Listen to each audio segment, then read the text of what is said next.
Hello everyone, in this video I'm going to be showing you the LEGO City Ocean Exploration Submarine. It's the main, mostly standalone subset for 2020. Now I say mostly standalone because this is the main thing here, and also they don't have any larger sub that they've made for this theme, at least thus far that they've revealed for this year. But you do get a fairly substantial side terrain build, the 4 figures, a couple of crabs here, and another sub. This is a purely remotely operated or drone style of submarine here. You can spin up the 2 propellers or impellers back here, and then it has a container on top. So this can be used for ferrying, special materials and small animals that you may have found to bring them back to the surface or to bring them back to the main sub. That's just a single sticker on the front, and I'll show you how this interacts with the main sub in the set. This terrain part here, I could easily see being some people's favorite section of the entire set because it comes with the new anglerfish especially. And I mean, okay, so we'll get to that in just a second, but I mean, just the terrain itself, how that's built up is not bad for something that's so simple. I mean, this is a 5+ set, so you can't expect too much out of it, but it has a decent amount of detail to it. I really like the inclusion of the sand green in there. Adds a little bit of, believability. Then over here, got this little mineral outcropping where you can just turn that. You can discover it compared to on the other side where there's one that's just ready to be just plucked right off the surface. But the idea is that, your diver will just be down here just exploring the place and everything's all nice and serene. And what's that little bit of green there? This just comes out. So they've got this on this Technic lift arm in pure clear there. You see a little bit of blue, unfortunately, down there. So it kind of breaks the stealthiness of it, but this has a little bit of up and down movement to it, and this guy comes out. So the new angler fish. Yeah, it's usually exciting when LEGO comes out with a new animal of any sort. I was very excited to see this. And you know what? LEGO has made many, many things in the past, 5 years or so that look like they would glow in the dark, but they don't. Well, this actually does.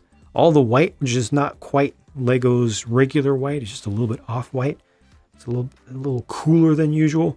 That actually glows. The green color is LEGO's regular lime green, and that's opaque and just normal ABS plastic. But this is dual molded together. You've got some anti-stud spots on the bottom, 3 within the space of a 1x2 brick base. So that's nice. So you can attach it in different ways. The lure here, that ball at the top, is not what it looks like. It looks like a Mixel's ball end. Mixel's ball joint sort of end is not compatible with that. What are those? 3.8 millimeters or something like that in diameter. Unfortunately, it's not compatible with that system. So attaching things to that, you gotta go a little bit more custom than that. But I like this. I like it a lot. It's bigger than I expected it to be. And I look forward to them making this with some different colors. If not changing out the glow in the dark part, at least changing the green out. Like I could easily see them doing that in red or maybe like a magenta color or something, possibly even something more spooky than that to make it look really ghostly. But this is what they have for now, and it's a very nice start for that piece. Really hope they'll use it more in the future because they had to invest in that. And then again, just the 2 crabs, those are just your, hey, focus. Those are just your regular kind, so nothing special there. All right, let's check out this sub. First, I want to give you just a general overview of what it looks like from the outside. You've got the 4 thruster pods that can be rotated a full 360 degrees. That's nice. Got the kind of satin black propellers or impellers within there. Got the big red ballast pods at the base. I like how this top was put together. Very small number of pieces used there, but I don't know, it just feels right to me. This is weird in that it is open from the back, completely open from the back. Would have been nice to get some sort of suggestion of an airlock inside of there. Or was it dry lock, wet lock? I think airlock works. But the idea in universe, canonically, is that people would access this just from the hatch on the top. But us, huge figures with our huge hands, can remove this entire roof assembly, which again, I really liked. It's so simple, but so effective. Does use some stickers. You can leave those off. I consider those completely optional, but I think they look fine. And it's just, I don't know, it just looks nice. Looks like it has more detail than the number of pieces would suggest just on its own. So you got the bubble canopy here on the front. There is space for an operator at the front who would just be operating these two levers off to the side. You can angle those, but if it's just a single person. And then there's room for a secondary person inside who can be looking at that scope in there. Focus. Yeah, a little bit of focus there. Not a new print, but it is a print, so that's good. And then, yeah, there's all this space back here that almost makes it like a underwater pickup truck, which is a little bit awkward, but that actually works with this little guy. So this little guy can go out and collect samples in the little container on top, and then it can dock right here. So this would go straight in. Now it's docked, and you can use these props back here to help with the overall propulsion of the whole thing if you want to, or you can forget that entirely. You can do it like that. You can have these strictly vertical. I don't know. I like it. Still a little gap back there. You got to use your imagination. Imagine it's sealed up. But overall, I think it works out pretty well. And with that in place, you do still have room for at least one figure to be working inside in addition to the operator. So you have a total of 2 figures inside plus this when it's docked. And I think if you left that tile out at the base there, it's a red 2x3 tile, you would get even more use out of this because you'd be able to stick minifigure feet down onto that rather than having them sit or slide around. I just think that would be a good minor modification. Lastly, this is kind of a big deal. The arms, sometimes arms just aren't that useful on Lego builds, especially simpler ones. But here, these actually work. They rotate up and down. They've got some range of motion here. You can change their orientation a bit as well if you want. And then they've got the pinching, grasping jaws. Can't ask for much more than that. I mean, it'll grab large things. It'll grab small things. It works. So that's actually pretty effective. It doesn't reach all the way across, but I mean, how much dexterity do you really need there? This is more than you need, I would say. It doesn't look bad. I like that yellow color. They did these in orange before, wasn't it? Or originally for the space theme. Good reuse of them. I'd like to see these used more. It's just effective. And the whole thing looks fine. Again, for a 5+ set. Plenty of detail, enough playability. Nothing's really wrong with it. Nothing really stands out as awkward or annoying. There's a lot that's done well here, and I think a lot of room for enjoyment, for play, and for display even. Here are a couple of the diver figures who are fully set up with lots of accessories and everything. Got a metal detector here and also an extra flashlight, in addition to the lights that are built into the suit on the sides. Now, there is a small problem with this. The studs, the little clear ones, don't actually fit into those Technic pieces all that well. They fall out rather easily, which is awkward. Normally, that's a very tight fit. In this case, it's not. Oh well. This guy's got the big camera with the big lens on the front, and he has the remote to control the remotely operated vehicle. The little one. The little baby sub. So I'm just gonna go ahead and pull this off so you can see the rest of the torso print. That's a pretty simple torso print that they used here.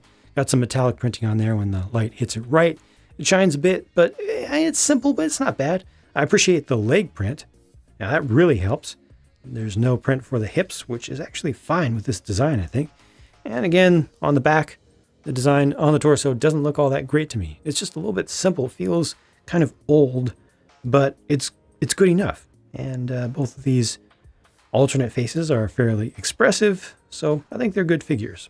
Here are the other two, and the one on the right is actually a named character from the LEGO City Adventures animated series. It's Jessica Sharp by name. Notice here, again, the guy on the left, his torso print, I don't know, there's something about it that just doesn't look as detailed as what I'm expecting normally from Lego. It's more obvious around the back. There's some fine line work for the hood, but around the front, I mean, there's a lot going on there, but it just feels to me like these were clearly designed by different people. It almost feels like this was designed more to the same style as the diver figure torsos, compared to this, where you see just more fine detail. Just feels like, just all those different, slightly different standards. So Jessica gets the leg print there. I do believe that both of these torsos are new for 2020. Let me take this off. There is no alternate face to see here, but she does have some additional printing for, I believe it's a headband that she wears. Is that what that is? I think it is. I don't think I've seen her yet in the Lego City Adventures series episodes that I've personally seen so far. So I might be a little bit behind on that, at least in my region, but that's it for the figures. Very, very few spare parts for this set, including some bags that did not have any spare parts whatsoever. And the sticker sheet, like I said, I really feel like those stickers are entirely optional this time around. This set is retailing for $40 in the United States, which gives it a fairly poor price to part ratio. And with the way that Lego sales have been going, the rate of sales of Lego stuff, with so many people at home this year, bored and looking for things to do, and thus building more Lego sets than ever, retailers don't seem to be particularly anxious to put things on sale, at least especially not with newer sets. So I don't see much respite coming from that anytime soon. That said, even though the price looks a bit high when you look at the numbers, just for the amount of stuff that you get here, it's not that far out of a reasonable range, I would say. I wish it was like 35. So, 40 is not that far. Yeah, it's really not that far out of the range. It's not that unreasonable. This is easily $25, easily at least $25 worth of stuff right here. The terrain build, and then throw in a figure or two with the anglerfish, easily a $10 set, I think, for the amount of stuff there. So yeah, we're very, very close. The value is just about there. Take off $5 and I'll truly be happy with it. I don't feel like anything about this was deceptive. I don't feel like anything was done worse than it could have been. I do wish that there was an extra little bit of separation inside of the sub just to make things feel a little bit more realistic, but it's really not necessary. Yeah, I'm pretty happy with this. I honestly kind of went through a roller coaster of emotions with this. I like stuff like this in general, have practically always, for all intents and purposes.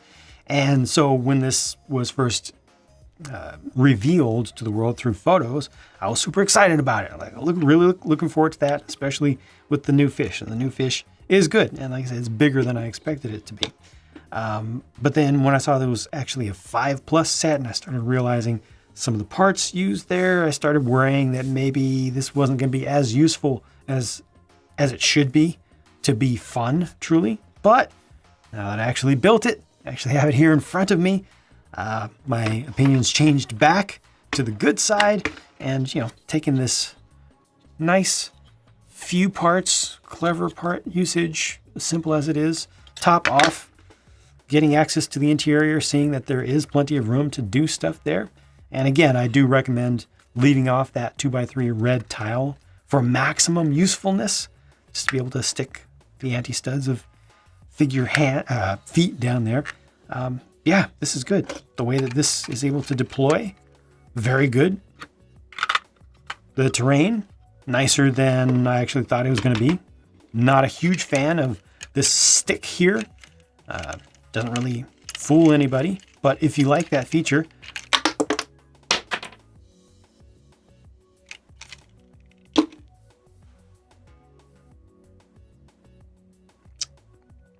no more anglerfish for me. That was one of my favorite things in the set too. If you like that feature, don't do what I just did. Do the opposite. Just get rid of the Technic arm and keep the angler. I'll get that back eventually, don't worry. But again, overall, I'm pretty happy with this thing. You can check out the build if you want to see how it went together. It went together fairly quickly. Not a whole lot of pieces involved here, but a good choice of parts, good building techniques for a set that's designed for the youngest audience that Lego recommends actually use system parts with, as opposed to Duplo. So overall, good stuff. Hope you enjoyed this, and I'll talk to you again soon.